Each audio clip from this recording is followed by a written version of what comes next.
I'd like to introduce to you our CEO, Fran Gallati. Thank you, Julie. Hi. Hi. Fran, we're going to be asking you a few questions to get to know you a little bit better. Are you ready? I'm ready to go. Okay, let's get started. Okay, so Fran, tell us a little bit about your background. So I'm from the East Coast, and I spent the first 26 years of my life on the East Coast. I went to college on the East Coast. My first job, professional job, was the Greendale Family Branch YMCA on the East Coast as youth director. And then in 1991, I decided to take a cross-country bike trip. Wow. And in the summer of 91, after riding 3,000 miles, and I was about 20 pounds lighter, much better shape, and I had no gray hair, I crossed the Golden Gate Bridge and I entered into the Bay Area, and I thought the instant I crossed it, I've got to move out to the Bay Area. And so I did.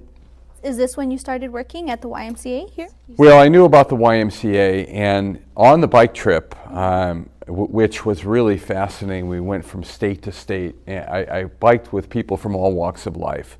Doctors, lawyers, people who own companies, and I was amazed at how unhappy these people were. And they had all the money in the world, but their work was not satisfying.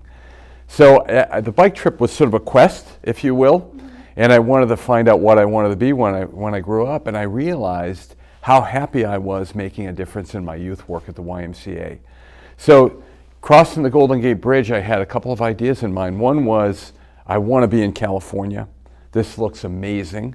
And the second was, I think I really want to make a career run at the YMCA and see if I can make an impact. I applied here and in Santa Clara and in San Diego at the Jackie Robinson YMCA.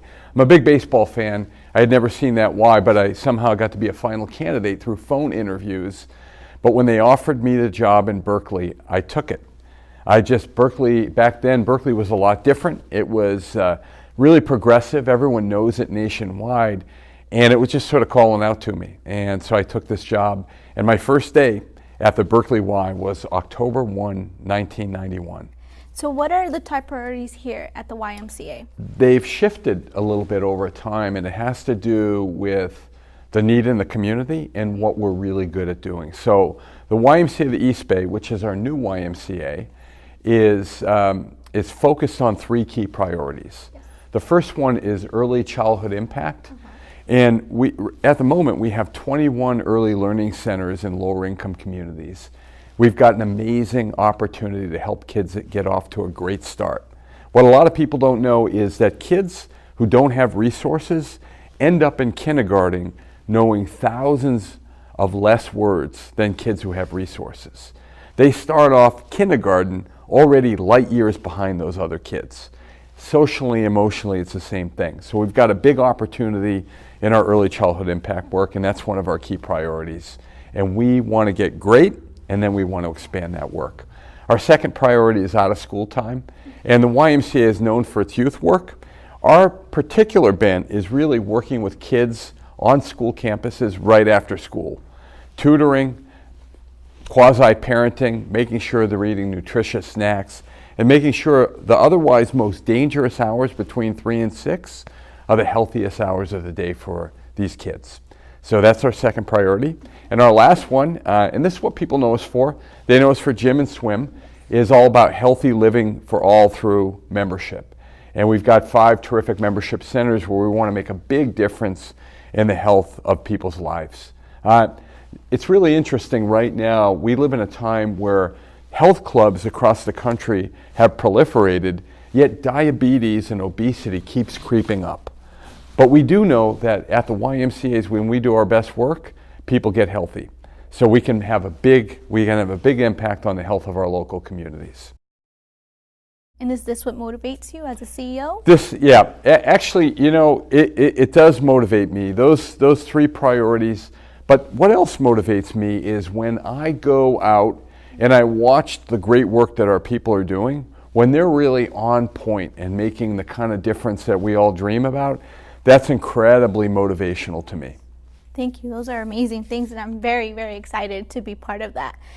Which brings me to my next point, is that in my new hire orientation, I recently learned that we have YMCAs all across the world, which for me was like amazing. I was just like, really? So that's what I wanted to learn more. And I want to ask you, how do we make a difference, not just in our community, the YMCA, but also across the world and the nation? Well, that's a great question, Julie. And it is something that that I think makes the YMCA really unique. On the one hand, we really focus our key priorities around what our local regions need. So that's why we chose our 3 priorities. But we've got YMCA presences in countries all over the world. And then sometimes it might mean that we're helping improve the water supply. It might mean that we're actually on reservations and helping educate young Indian kids. So it could mean a myriad of different things depending on where that YMCA is. It could be in sub-Saharan Africa. It could be in China. And the needs are all a little bit different based on the different continent. So it's pretty amazing to think that we're not only making a difference here locally, but it's rippling throughout the whole planet. And what would you say is our vision for the YMCA here? Well, our vision is to do the highest quality work in the 3 spaces that we're in. So in early childhood, we want to make sure we're supporting the efforts of our teachers to do great work. And that really is amazing work in the classrooms, and we get the families what they need. In our health and fitness centers, it would be to make sure that everyone that walks through our door with a desire to become healthy actually gets a plan, a support, is motivated so they can achieve their goals. And in out of school time, that's where I think we've got a huge impact to shape young people. And we never know what different paths kids want to take, but we want to make sure that we help them grow and develop so they can make good choices when they get older, and maybe someday they'll come back and give back to the community. That's extremely inspiring. And as new employees, how can we contribute to Well, that's another great question, and I want to think about that a little bit differently because our work is all about people, and it's all about relationship building, and it's all about being reliable. We're in all these places where I think people have a desire and a goal. So the first thing that I think new employees could do is, get the basics right. The basics. Every day, show up on time, be ready, and really focus on the people that you're there to serve.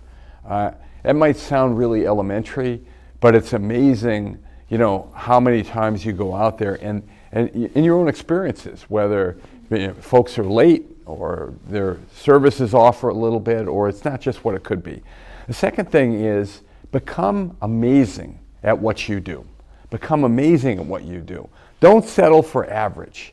If you're in the classroom, or if you're in a health and fitness center, or if you're in the teen center, we're in the teen center right now, try and do inspiring work with the people that you're serving. And I think that will lead to personal growth for you, personal satisfaction, and then it becomes a virtuous growth loop for you and for our participants. Well, thank you so much for your time. Thank you. I really enjoyed learning a little bit more about you and about the company that I work for. So Great. Thank you. And it's great to have you on board. Thank you. Thank you.